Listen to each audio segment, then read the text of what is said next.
فریق کے ہیں، کہیں جھگڑے ہیں اقتدار کے، کہیں جھگڑے ہیں ایک دوسرے کو پیچھے کرنے کے اور آگے ہونے کے۔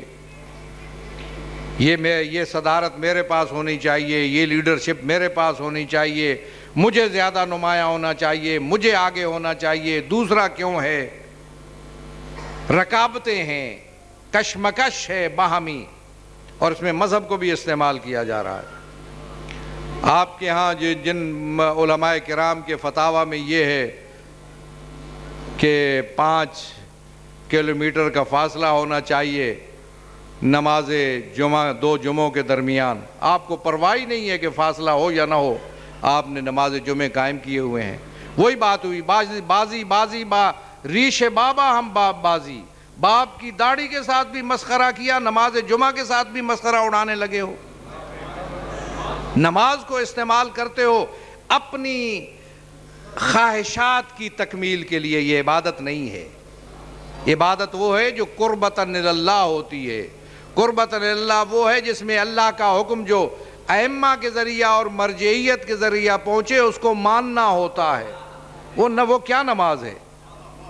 کتنے تضادات کا شکار ہو، تضادات کا شکار۔ کھلے بندوں کو شخص برائی کرتا ہے، برائی کرے کسی راستے، وَہَدَيْنَاهُ النَّجْدَيْنِ اما شاکرن و اما کفورا، دونوں راستے ہیں، چاہے شکر کا راستہ اختیار کرو چاہے کفران کا راستہ اختیار کرو، واضح ہونا چاہیے۔ دوغلی پالیسی، نماز بھی پڑھتے ہو اور نماز کو اپنی خواہش کے لیے استعمال کرتے ہو، یہ بہت زیادہ جرم ہے، غلط ہے یہ بات۔ اس لیے میں سمجھتا ہوں کہ ان باتوں سے گریز کرنا چاہیے۔ پہنچاؤ یہ پیغام لوگوں تک اچھے طریقے سے۔ امر بالمعروف کے 3 درجے ہیں۔ پہلا درجہ ہے برائی کو برائی سمجھنا، دوسرا درجہ ہے برائی کو برائی کہنا اور تلقین کرنا، روکنا کہ مت اس برائی میں پڑو، اور تیسرا درجہ ہے قوت و قدرت کے ساتھ روکنا۔ میں آپ پر واضح رکھتا ہوں کہ میں قوت و قدرت کے ساتھ اس قسم کی باتوں کو روک سکتا ہوں، میرے لیے کوئی مشکل نہیں ہے۔ کون آدمی ہے، کون ہے وہ شخص جو اس میں سٹینڈ لے سکے؟ نہیں ہے وہ بات۔ لیکن میں شیعوں کے ساتھ لڑنا، شیعوں کو شیعوں کے ساتھ لڑانا، میں تو ایک فرقے کو دوسرے فرقوں کے ساتھ لڑانے کا بھی قائل نہیں ہوں۔ میں نے تو یہ کہا ہے ان کو کہ عزاداری سید الشہداء کسی فرقے کے خلاف نہیں ہے، میرا بنیادی شہری حق ہے، اس لیے میں اس کا مطالبہ کرتا ہوں۔ یہ فرقوں کے خلاف نہیں ہے، یہ تو یزیدیت کے چہرے سے نقاب الٹنے کے لیے۔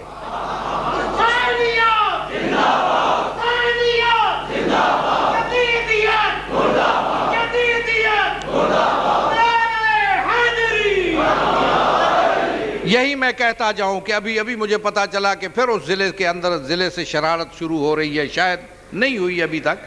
ایک ضلع کے ڈی پی او نے ایک پروفارما جاری کیا تھا کہ وہ اجازت نامہ مجلس اعضاء کا، ناقابل برداشت تھی یہ بات، یہ جملہ برداشت میں نہیں کر سکا۔ اس پاکستان کے اندر اجازت ہو مجلس اعضاء کی لی جائے؟ اجازت لینے والا مجرم، اس کا محاسبہ ہوگا۔ حق نہیں پہنچتا کسی ڈی پی او کو، اس کی حیثیت ہی نہیں ہے۔ چھوڑ دو اس بات کو، یہ ملک۔ میں 20 سال سے جس بات کی طرف آپ کو متوجہ کرتا رہا کہ عزاداری میری شہری آزادیوں کا مسئلہ ہے، آج 20 سال کے بعد عدلیہ نے اپنی آزادی کا اعلان کر کے اور لوگوں کی شہری آزادیوں اور بنیادی حقوق کے تحفظ کا اعلان کر کے میری بات پر مہر تصدیق ثبت کر دی ہے۔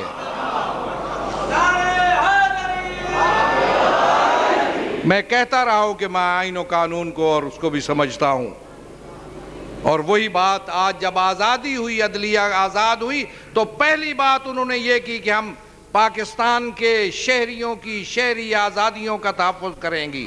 آزاد عدالتوں کا کام یہی ہوتا ہے کہ ملک کے شہریوں کے حقوق کا تحفظ کریں۔ میں اس ملک کا آزاد شہری ہوں اور اس ملک کا حصہ دار ہوں، اس ملک کا مالک ہوں، میں اس ملک میں حق رکھتا ہوں، جو چاہوں جیسے چاہوں عزاداری منا سکتا ہوں۔ مت سناؤ مجھے کہ اجازت ہوگی مجلس عزا کی، ممکن نہیں ہے کہ ہم مجلس عزا کی اجازت لیں۔ یہ بات سنی ہی نہیں جا سکتی، ناقابل برداشت ہے بات۔ اشتعال خود دلاتے ہو، پھر اگر کوئی واقعہ ہوتا ہے، کوئی حادثہ ہوتا ہے تو پھر لوگوں کو مجرم ٹھہراتے ہو۔ ہم پرامن شہری ہیں، قانون مند شہری ہیں، ہمارا ایک رول ہے اس ملک کے اندر، بین الاقوامی سطح پر ہمارا رول بن رہا ہے۔ ہم کسی گلی کوچے محلے کے لوگ نہیں ہیں، ہمارا ایک بین الاقوامی سطح پہ تشیع کا ایک رول ہے، بین الاقوامی سطح پہ پاکستان کی تشیع کا بھی ایک رول ہے۔ میں ابھی جامعہ ازہر سے ہو کے آیا ہوں، جس میں تمام دنیا سے، انڈونیشیا سے لے کر امریکہ تک جامعہ ازہر جانتے ہو ایک یونیورسٹی ہے، ایک مسجد ہے جو فاطمی خلفاء کے دور جناب سیدہ کی اولاد سے تھے، فاطمیون، ان کی بادشاہت تھی، ایک سلسلہ تھا، بادشاہ رہے ایک کے بعد دوسرا، دوسرے کے بعد تیسرا۔ مصر کے اندر فاطمیوں کا ایک دور تھا، اس دور میں یہ جامع بنی، جامع مسجد، اور اس کا نام ازہر رکھا گیا زہرا کے نام سے مشتق کر کے، سید تھے۔ اور پھر اس میں سب سے پہلا جو یہ بات خود جامعہ ازہر کا جو ترجمان تھا، جس نے جامعہ ازہر کا تعارف کرایا، وہ کہہ رہا تھا، حقائق سے انکار نہیں کیا جا سکتا۔ اس نے کہا سب سے پہلا درس اس میں قیروانی ایک عالم تھے، شیعہ عالم، اس نے شروع کیا، پیش نماز بھی وہ تھا، درس بھی اس نے شروع کیا، اپنی کتاب سے شروع کیا جو شیعہ فقہ کے مطابق لکھی ہوئی تھی۔ اس کا مقصد ہے کہ دنیا کے سب سے قدیم ترین مرکز، اس سے قدیم ترین نجف اشرف ہے، نجف اشرف اس سے بھی قدیم ترین حوزہ علمیہ اور علمی مرکز ہے، اور نجف اشرف تو اس حوالے سے بھی قدیم ترین ہے اس جامعہ ازہر سے۔ اور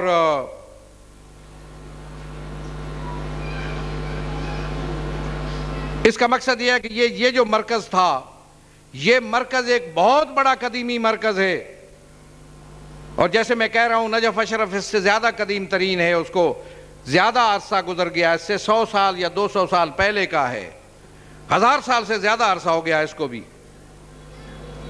اور لیکن نجف اشرف تو اگر یوں کہو تو یہ اس وقت سے مرکز ہے جب اسی مقام پہ جہاں امیر المومنین کی قبر مطہر ہے، اس کو زہر کوفہ کہتے ہیں، کوفہ کی پشت، یہ قبرستان تھا کوفہ کا، یہاں جس سرداب میں مولا کی قبر ہے، یہاں مولا اپنے خاص شاگردوں کو درس دیا کرتے تھے۔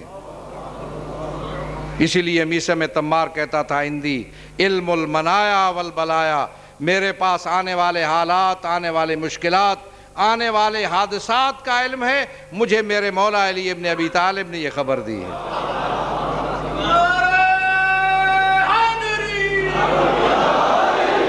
اسی لیے جب اس کی زبان نہ رکی اور اس نے کہا کہ میں تمہاری زبان کاٹوں گا، اس نے کہا تم ضرور کاٹو گے، اس لیے کہ میرے مولا نے فرمایا تھا کہ تمہاری زبان بھی کاٹی جائے گی۔ میں سمجھتا ہوں ایک رول وہاں پہ میں گیا، پورے عالم اسلام میں، عالم تشیع سے یہ شرف مجھے حاصل ہوا کہ میں نے وہاں شیعوں کی، پاکستان کے شیعوں کی نہیں بلکہ دوسرے ملکوں کے شیعوں کی نمائندگی کی، سوائے میرے اور کوئی شیعہ وہاں نہیں تھا۔ اور پھر اس کے بعد میں سمجھتا ہوں کہ یہ جو رول پاکستان کے اندر ہمارا ہے کہ مجلس عمل کو 2 مرتبہ 3 مرتبہ مجلس عمل کے اتحاد و وحدت کو برقرار رکھنے کی کوشش